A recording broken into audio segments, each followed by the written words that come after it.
Buenas tardes, amigos de Eco Tendencias. Bienvenidos a esta entrega de hoy, jueves 19 de diciembre. Gracias, como siempre, por su fiel sintonía. Quiero aprovechar para invitar a usted que está ahí viendo el programa, pero que no se ha atrevido a darle ahí a donde dice suscribir. Suscríbase para que disfrute de todo el contenido que tenemos aquí en Eco Tendencias. Hoy nos acompaña el señor Freddy Roa, asesor electoral. Bienvenido a Eco Tendencias, Freddy. Hola, ¿cómo estás? Muy bien, contento de estar aquí con ustedes. Excelente.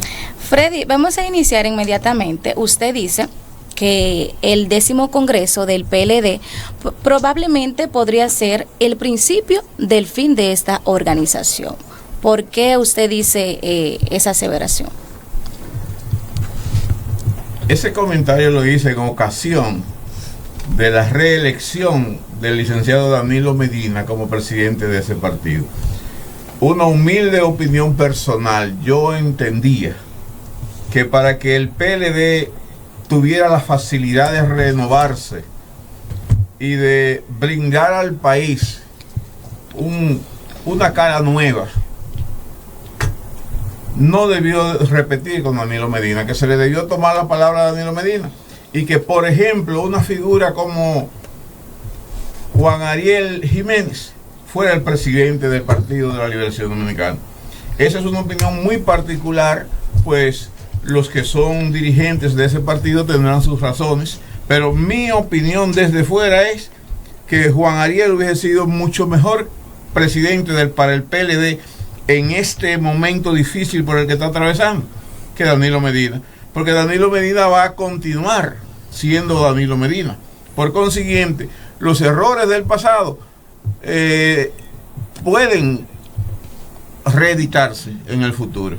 ¿Y qué nos puede decir sobre la elección de Johnny Pujols como secretario de esta entidad? Johnny Pujols, un joven brillante, pero que tiene vínculos afectivos primarios con Danilo Medina. O sea, él es la versión joven de Danilo Medina. Y desde mi humilde entender, esa versión debió ser pospuesta, diferida para otra ocasión. Entonces, podemos decir que con estas escogencias, el PLD no tuvo ninguna renovación, sino que es más de lo mismo. Exactamente, esa es una versión del gatopardismo español. O sea, cambiar algo para que todo siga igual. Yo no creo que era lo que merecía el Partido de la Liberación Dominicana en este momento. Porque yo, aunque no soy PLDista, pero entiendo que los partidos del sistema, sobre todo los partidos mayoritarios, que tienen raíces, que tienen historia, tienen que ser preservados. Y la única manera de preservar a un partido político es su renovación. Si los partidos no se renuevan, terminan colapsando, que es justamente el síndrome que ha afectado a la partidocracia nacional. La falta de renovación. Vemos que usted tiene una buena valoración de Juan Ariel Jiménez. ¿Usted lo consideraría como un candidato para el 28 del PLD? Sería excelente, porque por ejemplo, el hecho de que en las dos últimas elecciones tuvimos entre un 45 y un 50% de personas habilitadas para sufragar, que no lo hicieron. ¿Y por qué no lo hicieron? ¿Por qué se abstuvieron? Porque sencillamente no se sintieron impactados, no se sintieron convencidos de que las opciones eran las que el país necesitaba. Entonces, yo creo firmemente que Juan Ariel es un muchacho brillante, porque le conozco, porque sé que tiene la formación, la preparación, la ecuanimidad y sobre todo porque es un producto fresco. Y el país que tiene un electorado fundamentalmente joven requiere que se renueve la oferta electoral en el nivel presidencial. Por lo que él sería un magnífico candidato de ese partido. ¿Cómo usted ve las aspiraciones, por ejemplo, de Domingo Contreras en el Distrito Nacional si decidiera aspirar nueva vez? Yo creo que ya Domingo Contreras, en lo que concierne al ámbito municipal, cerró su ciclo. No creo que tenga intenciones de volver a aspirar. Él es un gran técnico, Domingo también. Lamentablemente el distrito no tendrá la oportunidad de tenerlo como alcalde, porque hubiera sido un gran alcalde. Mucho mejor propuesta para esa posición que la que hoy tenemos. Y en el caso de Luis Alberto aquí en Santo Domingo Este. Luis Alberto ha sido 2 veces víctima de Danilo Medina. 2 veces. Luis Alberto es un fenómeno, un tipo que le cae bien a este municipio. Una persona realmente que ha logrado conectar con el electorado del municipio de Santo Domingo Este. Es más, yo llegué a entender que Luis Alberto era la única oportunidad que tenía el municipio de Santo Domingo Este realmente de encontrarse con una gestión de desarrollo integral, porque él no tiene necesidades perentorias, es una persona realizada desde el punto de vista económico, es una persona calificada, porque hay quienes no conocen a Luis Alberto. Luis Alberto no es el empresario del mundo de banca deportiva nada más, no, ese es un renglón en el cual él ha descollado, pero Luis Alberto es abogado de profesión, graduado con honores en la Universidad del Caribe. Luis Alberto es exportador de rubros agropecuarios e importador de agregados para la construcción. Sin embargo, pese a todas esas cualidades, ha participado en varios certámenes electorales por la plaza a la alcaldía del municipio y no ha llegado. Usted, que fue su asesor de campaña en el proceso pasado, me parece, ¿no? ¿Por qué usted entiende que no llegó? Ha dicho que ha sido víctima 2 veces del presidente del partido, Danilo Medina, pero ¿por qué usted lo dice? Bueno, por ejemplo, Luis Alberto debió ser el candidato de la alianza pactada entre la Fuerza del Pueblo, el PRD y el PLD. ¿Por qué no lo fue? Por la obstinación de Danilo Medina. Por eso yo entendía que Danilo Medina debía dar un paso al costado y permitir que figuras ya con un liderazgo creado como Luis Alberto sean los que dirijan ese partido. O sea, figuras que pueden ofertarle al país la conexión que se necesita para que ese partido vuelva a renacer, porque el partido le fue muy mal como institución, como marca política. El PLD está totalmente resquebrajado. Entonces, necesita un relanzamiento, y ese relanzamiento no le va a llegar con Danilo Medina, porque Danilo Medina es el que lo estaba testimoniando cuando pasaron todas esas cosas. Y en este nuevo escenario, ¿cómo usted ve la posibilidad de Luis Alberto, ya que en el escenario anterior lo favoreció que por un acuerdo que tuvo Leonel Fernández con Julio Romero, y Leonel le cumplió a Julio Romero? Entonces, en este escenario, posiblemente el candidato de la Fuerza del Pueblo no sea un candidato con tanta negatividad delante de los municipios, sino una figura nueva, una figura fresca. ¿Cómo usted ve la posibilidad de Luis Alberto si decidiera participar nueva vez por la alcaldía de Santo Domingo Este? Probablemente sería extemporáneo hacer un juicio por lo distante que están las elecciones, pero si persisten las mismas condiciones de los 2 procesos anteriores, pues probablemente los resultados sean también negativos. Luis Alberto debe ser el candidato a alcalde de la oposición política en este municipio, no solamente del Partido de la Liberación Dominicana, que ahora lo promovieron como miembro del comité político, pero Luis Alberto debe ser el candidato de la Fuerza del Pueblo, del PLD, del PRD, de los reformistas, de todos, porque él es la mejor opción para esa posición que hay sobre la mesa en este momento. Los reformistas no están en la oposición, nunca han estado, de hecho. Los reformistas están en el gobierno. Mencioné a los reformistas porque son un partido de tradición. Buenas tardes, Raúl.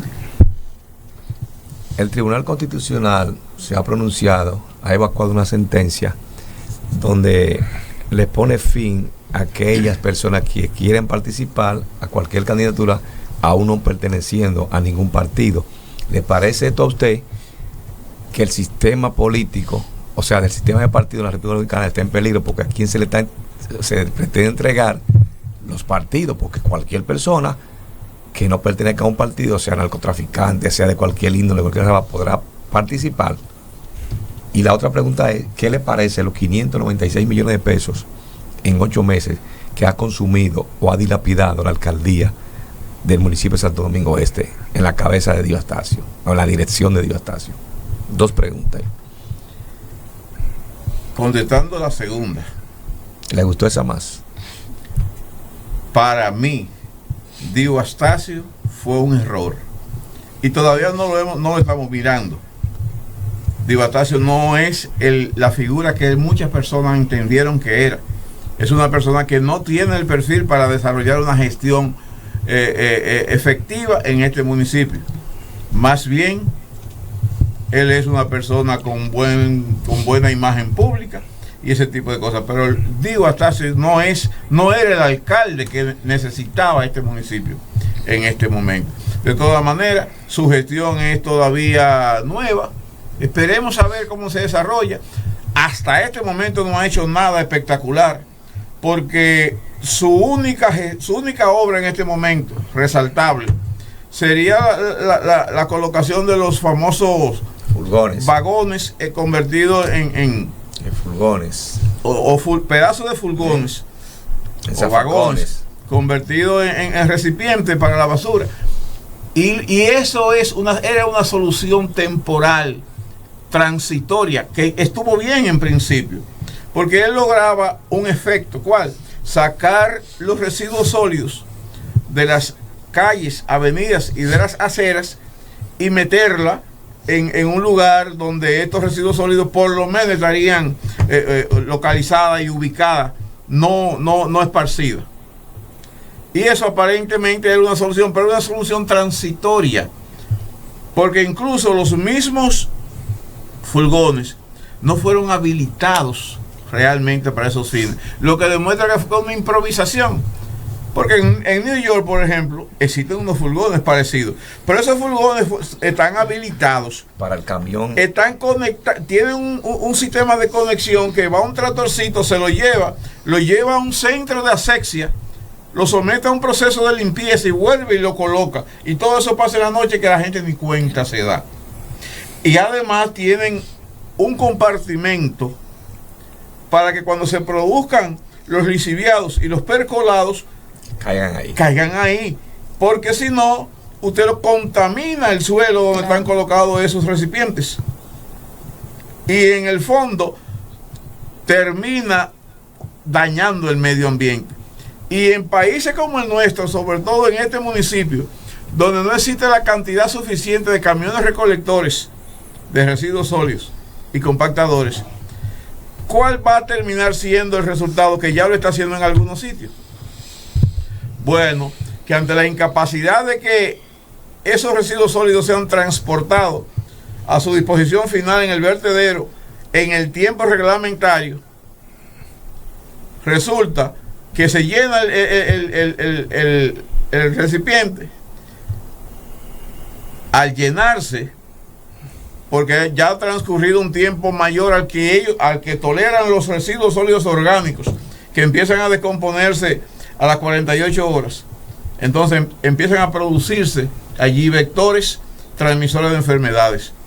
Empiezan a surgir los ejércitos de gusanos y olores fétidos que todas las personas que viven en el entorno de esos furgones están al grito.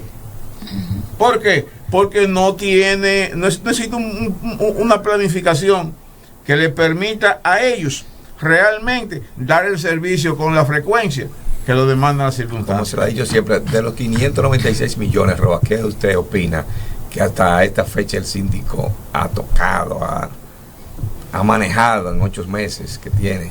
596 millones, sin contar algo más por ahí. ¿Qué le parece? Fíjate, en una evaluación, diríamos superficial, porque no conozco en esencia cuál ha sido, o sea, no he manejado, no han llegado hasta mí las ejecuciones presupuestarias. Teóricamente, el alcalde debe enviar la ejecución presupuestaria cada 3 meses al Consejo de Regidores para que tenga la oportunidad de ver que real y efectivamente el presupuesto del ayuntamiento se está aplicando como lo establece la ley y como lo mandan la planificación del plan de los planes que se ejecutan, específicamente el que tiene que ver con el presupuesto participativo. Como ese procedimiento no se está cumpliendo a pie juntilla, yo no he tenido acceso a ver las ejecuciones presupuestarias y no dudo en lo más mínimo que lo que haya sea un despilfarro del presupuesto, y que desde que tengamos acceso a auscultar, a auditar la ejecución de ese presupuesto, veamos qué está pasando en el ayuntamiento, lo que está pasando en muchas otras instituciones del Estado, donde el presupuesto está siendo realmente convertido en un mecanismo de clientelismo político. Por ejemplo, el alcalde tomó 280 millones de pesos, declaró el municipio de emergencia al inicio y no se sabe qué hizo con eso. Se presume que era para comprar los furgones y que los furgones se le regalaron y no ha dado ningún informe a la municipalidad. Entonces, ¿está caminando mal, sí o no? No, él dijo que gastó una cantidad, pero, o sea, no lo ejecutaron no se gastaron todo. Lo que me da curiosidad es saber qué hicieron con el otro presupuesto. Don Freddy, ¿cuál es? Él no me ha contestado otra pregunta. Esa falta de transparencia es lo lamentable. Porque, por ejemplo, el Consejo de Regidores, que entre sus funciones está, además de representar, está la de fiscalizar. De fiscalizar la ejecución presupuestaria. Entonces vemos un Consejo de Regidores muy acomodado a la gestión municipal. Amores con el alcalde. Y eso no es bueno. La otra pregunta del Tribunal Constitucional, ¿qué le parece esa decisión? Cualquier persona podrá optar por ser candidato a la presidencia de la República. Un narcotraficante. No, tú lo estás poniendo así. La democracia permite que si tú cumples con las cuestiones. Permiso, yo estoy preguntando a Roa. El Tribunal Constitucional decidió eliminar el artículo que prohibía a cualquier persona, si no tiene un partido X, aspirar a cualquier posición. De ahora en adelante, en todas las elecciones, cualquier persona podrá aspirar a ser presidente de la República, senador, diputado, alcalde, sin estar en ningún partido. Yo dije y pregunté, Roa, que qué parece esta iniciativa o esta eliminación, si es que están por entregar o de hacer desaparecer el sistema de partidos políticos en la República Dominicana, o a quién le están entregando los partidos políticos que a él se le van a entregar en un futuro. Mira, esa es una decisión que va a ser controvertida, obviamente, porque el sistema electoral dominicano ha tenido 4 reformas que les han impactado realmente. En el año 1994, si mal no recuerdo, cuando se firmó el Pacto por la Democracia, se hizo la primera gran reforma que impactó al sistema electoral dominicano, que fue cuando se estableció la doble vuelta electoral y se aprobó el 50+1, o sea, la mayoría absoluta para la elección del candidato presidencial o de un presidente en la primera vuelta electoral. Esa fue una reforma estructural que impactó al sistema. La segunda fue en el 2013, cuando se aprobó la ley 5713, que instituyó el voto preferencial, que terminaba con el arrastre, que había sido un lastre que veníamos con él históricamente arrastrando. La tercera reforma fue la que introdujo el voto electrónico, una gran reforma que impactó al sistema electoral dominicano y que fracasó en el 2020, no por el sistema ni por el método, sino por la incompetencia técnica de quienes estaban llamados a aplicarlo desde la Junta Central Electoral. Y la cuarta gran reforma que ha tenido el sistema electoral dominicano viene como consecuencia de esa sentencia del Tribunal Constitucional que instituye la posibilidad de las candidaturas independientes. Los partidos políticos tradicionales van a condenar esa decisión del Tribunal Constitucional. Dirán que no existe la posibilidad logística de su aplicación y que la Junta no está obligada a lo imposible, y una serie de recursos que son cuestionables. Particularmente yo voy a esperar cuál va a ser la posición de la Junta Central Electoral, que es el órgano llamado a ejecutar el vector resultante de esa sentencia. Pero yo en lo personal estoy totalmente de acuerdo, porque eso es un salto cualitativo del sistema electoral dominicano. Apertura la posibilidad de participación ciudadana que hoy no existe. Porque aunque técnicamente es posible sustentar una candidatura independiente actualmente con el sistema antes de la sentencia, pero esa posibilidad se veía restringida por una enorme cantidad de condiciones que se le ponían a las personas que intentaran esa aventura. Prácticamente las mismas condiciones que se exigían al que iba a formar un partido político. Obviamente eso era un estorbo, un obstáculo que no permitió que funcionara. Ahora, y es lo que está corrigiendo el Tribunal Constitucional, el artículo 152 y el 157 de la ley 2023, que es la ley ley orgánica del régimen electoral, establecía taxativamente que para usted participar, ser postulado a un cargo de elección popular, de no acogerse a lo que termino de explicar, a los obstáculos casi insalvables, usted tenía que hacerlo a través de un partido político con personería jurídica, o sea, reconocido. Eso obviamente que generaba una gran dificultad y que ha generado una cierta ebullición en los partidos políticos tradicionales. ¿Por qué? Porque amplía la democracia, abre la ventana y la puerta de participación ciudadana, obliga a esos partidos a hacer buena escogencia, buena elección de sus candidatos. Y es la parte positiva de esa sentencia. Los partidos políticos ahora saben que si continúan con la práctica casi perversa de imponer candidatos, van a terminar siendo abandonados. Y el partido de los independientes, que no son más que los indecisos, está sobre el 30%. Estimado, una pregunta, entonces mismo tenor, y hablando verdad, literalmente ya de participación ciudadana, ¿usted cree que una organización como esa, con esta coyuntura, tiraría un candidato como participación ciudadana? Bueno, tiene derecho, igualito que la Junta de Vecinos Micaimito. Ahora sí. O sea, participación ciudadana y cualquier otra organización de la sociedad civil, si tiene un candidato con el perfil apropiado, tiene la oportunidad, porque eso es la democracia, la oportunidad de que en igualdad de condiciones el pueblo dominicano, el pueblo elector, puede elegir lo mejor. O sea que en las próximas elecciones podríamos ver un enfrentamiento entre la sociedad civil y los políticos tradicionales. No, ese es el enfoque que le quieren dar a algunos, como que esa sentencia busca enfrentar a la sociedad civil con los partidos políticos, o que la sociedad civil haga el intento de sustituir a los partidos políticos. Eso es un eufemismo, eso no es verdad. ¿Y por qué en México la sociedad civil no ha sustituido a los partidos políticos? ¿Y por qué en Chile no lo ha hecho? ¿Y por qué en Canadá no lo ha hecho? Y en los mismos Estados Unidos. En los Estados Unidos ha tenido hasta candidatos presidenciales, sí, que son candidatos independientes. El último que recuerdo es Arroz Peró.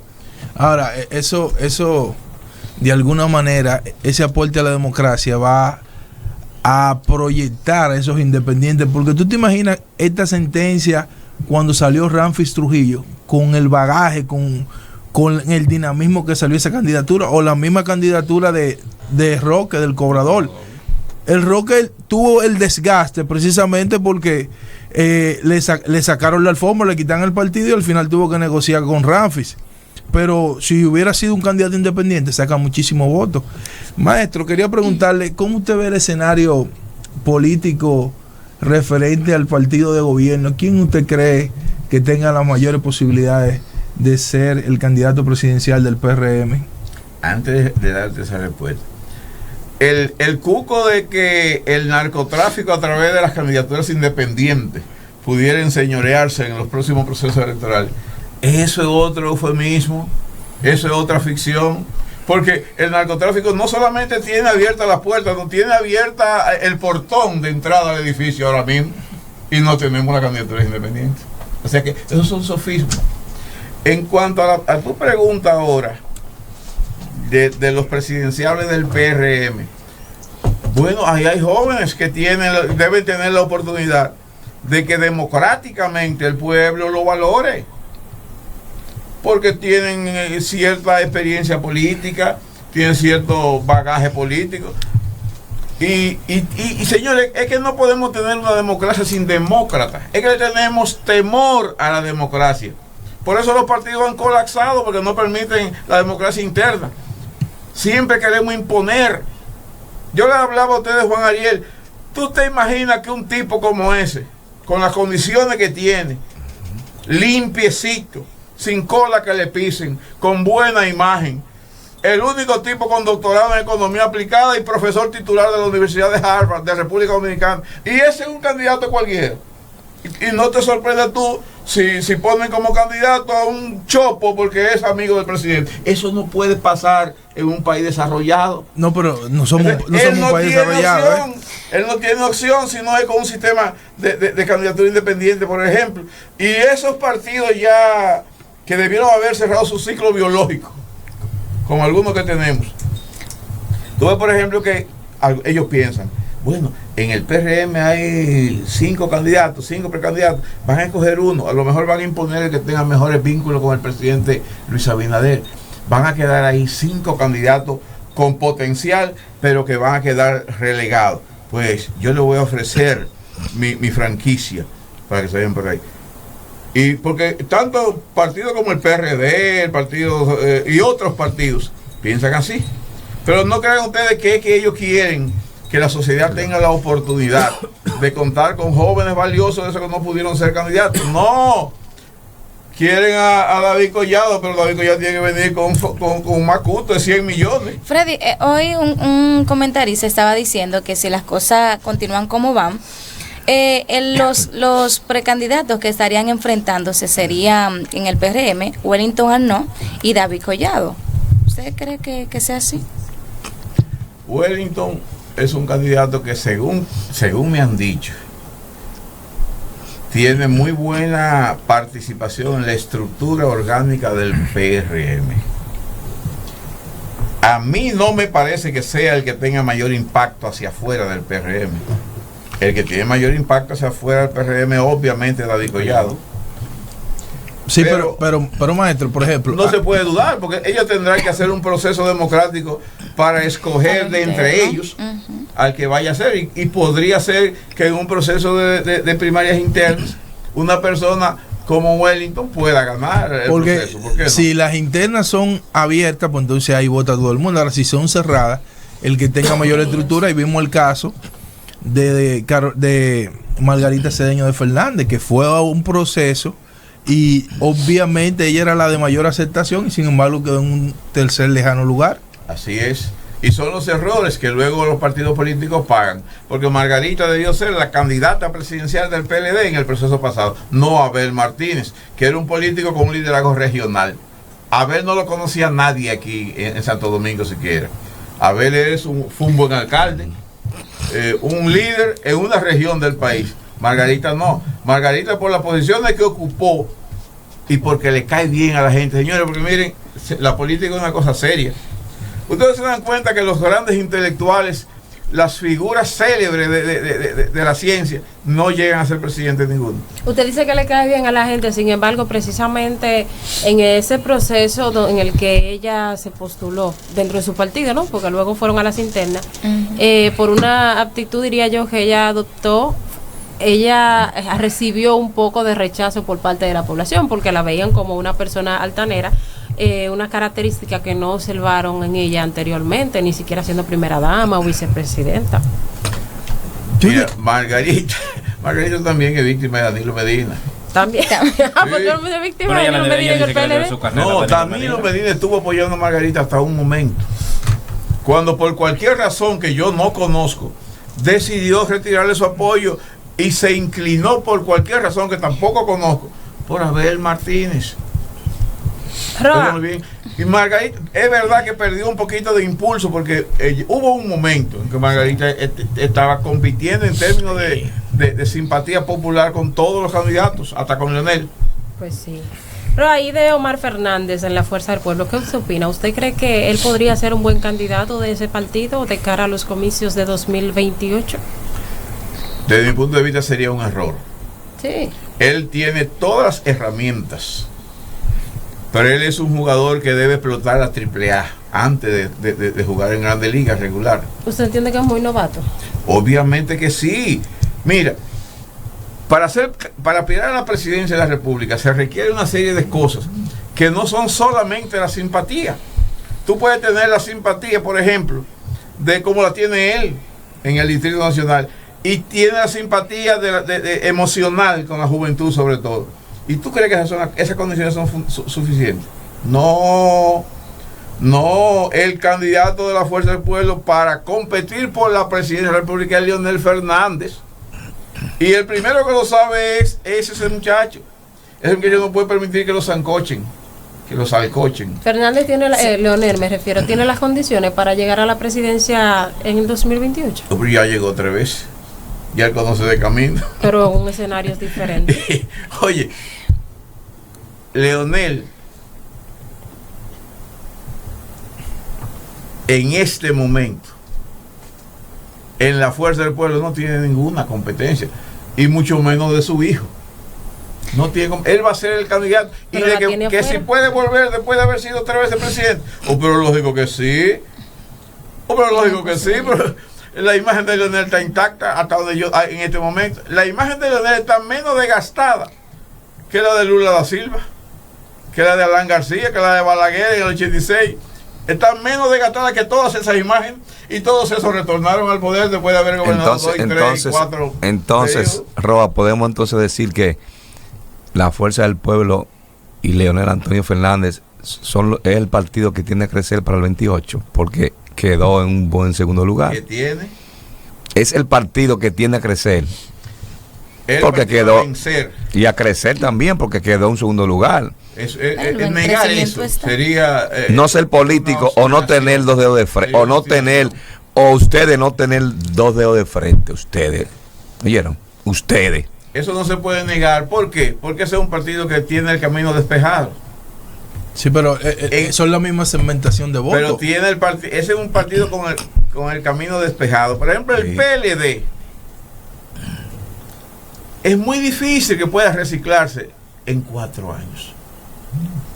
Y después de haber bajado de un 38% hasta un 10%, retomar de ahí, resurgir de ahí, requiere de un cambio radical que no se va a producir con Danilo Medina liderándolo. Pero no son 4 años, serían ya 8 años, ya, o sea, ya viene de un proceso. 4 años a partir de haberse derrumbado totalmente. Porque él todavía tenía un posicionamiento alto hasta las elecciones pasadas. Pero cuando un partido cae del 40 al 10, mi hermano, para usted eso lo hizo el PRD en el 90. El PRD en el 90 quedó en un lejano tercer lugar, y en el 94 volvió y retomó. Pero el PRD en el 90 se dividió y puso a Jacobo por un lado, a Peña por el otro, y a Tuey con lo que quedó del PRD. O sea, se convirtió en una troika. Los partidos que se dividen no ganan elecciones. Pero el PLD está dividido.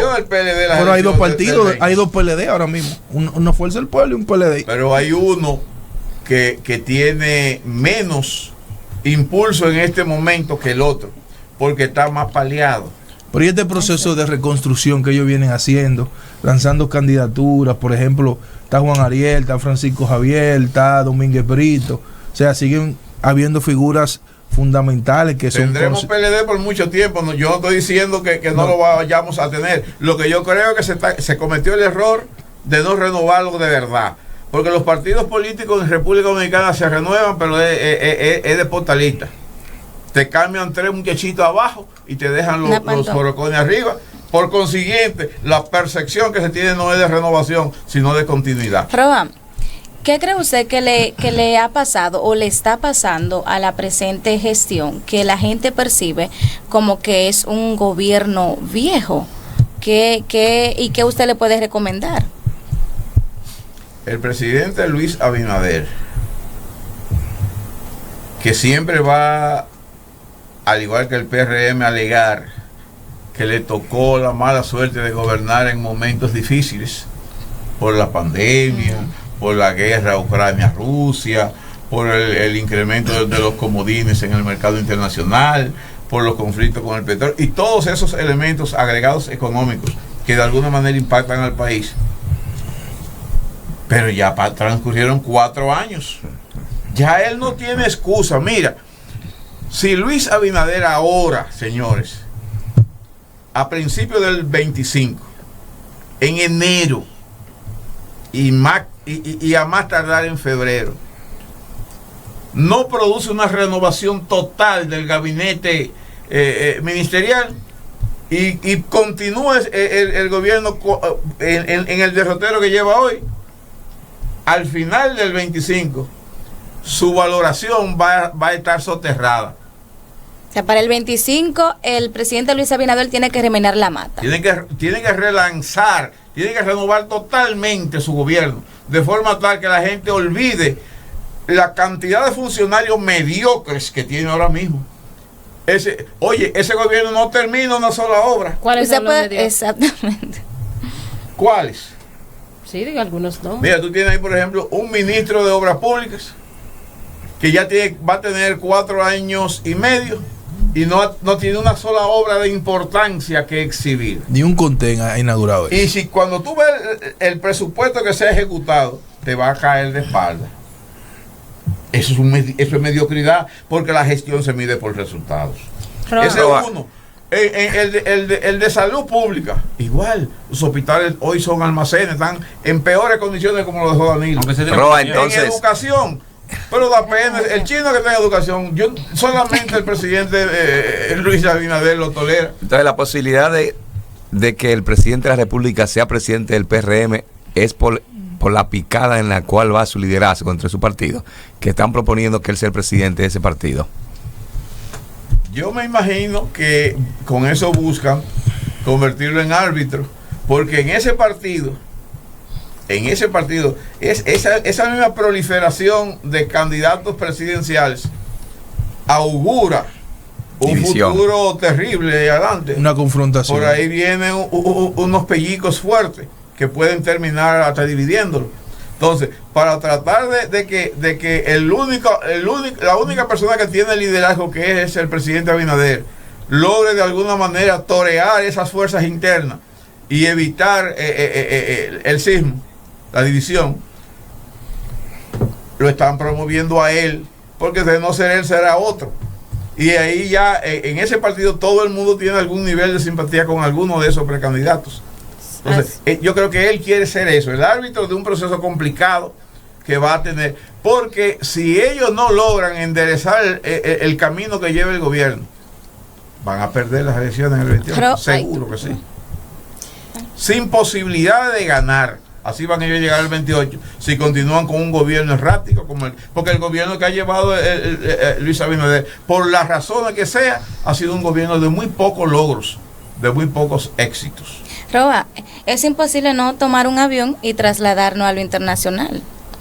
¿Cuáles factores usted considera que determinaron pues el triunfo de Donald Trump y con pues la derrota de Kamala Harris? Mira, Donald Trump, los pueblos regularmente apoyan a un candidato por 2 razones. Porque le genera esperanza, expectativa de solución a sus problemas, o porque le tiene floreciente la economía. Y Donald Trump,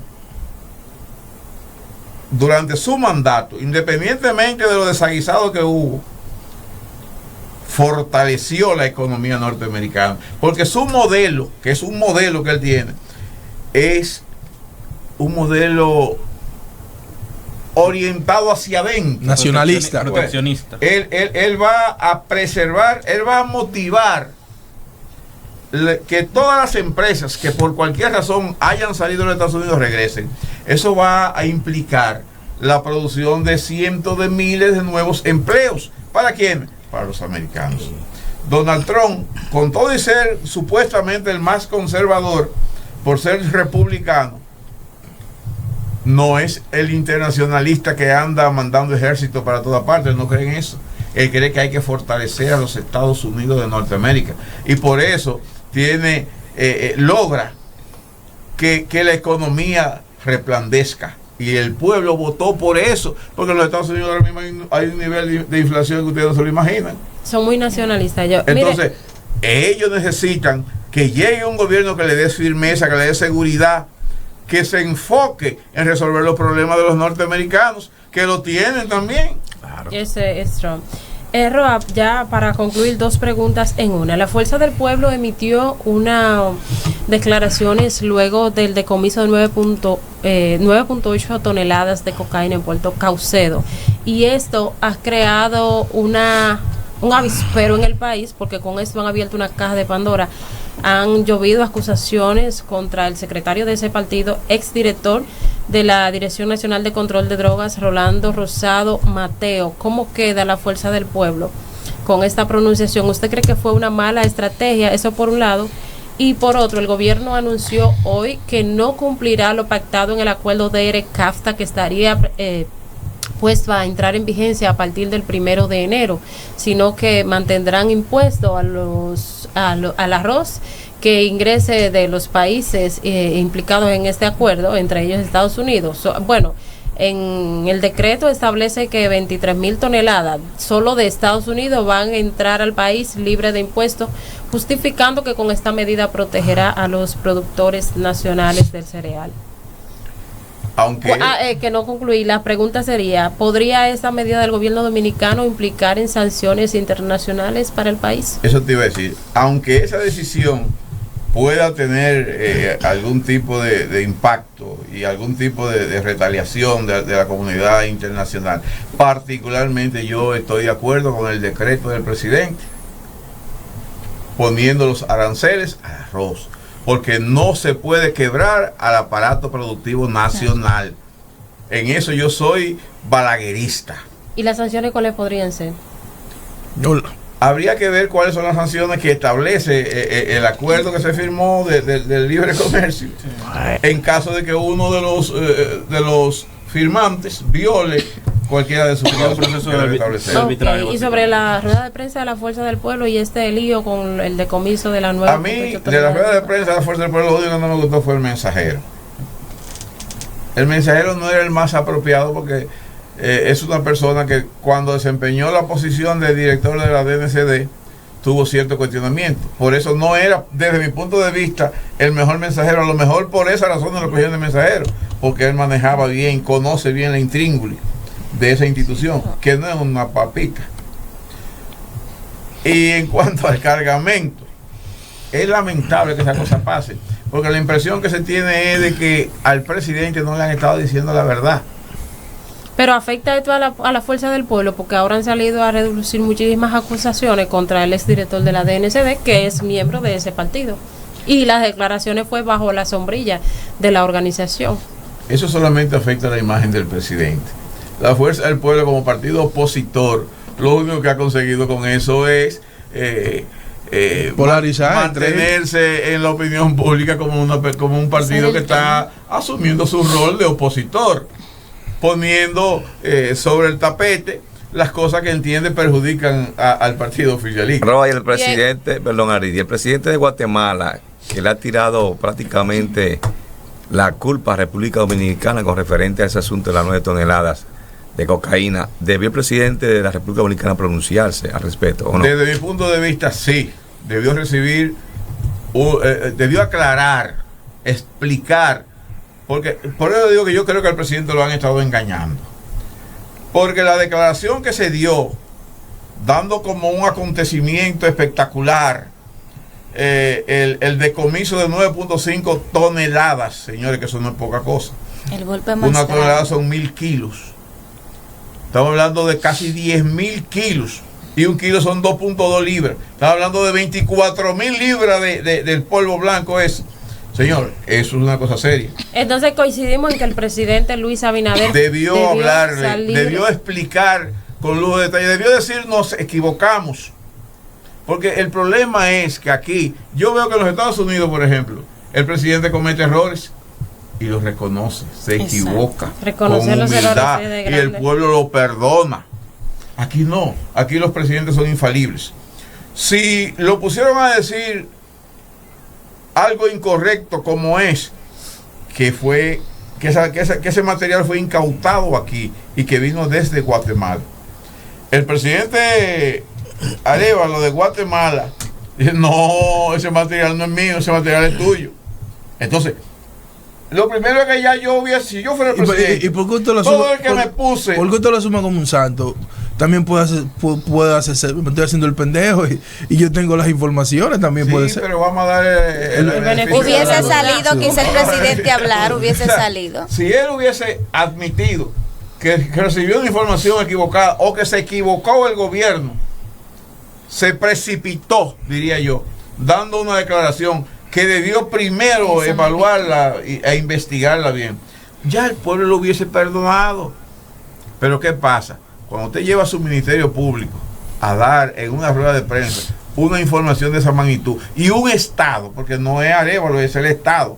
Realmente. No, ese barco salió de aquí vacío, en otras palabras. Ellos hablan de contaminado, no contaminado, pero todo el mundo sabe. Debió ser, la declaración fue de ser de igual a igual el presidente. Señores, obviamente. agradecemos Otro error, y excusa, otro error fue decir que la DNCD en conjunto con la DEA iban a dar una declaración, iban a hacer un expediente, un documento aclaratorio. Eso es un error, Dios mío. Usted no puede hacer jamás algo por el estilo.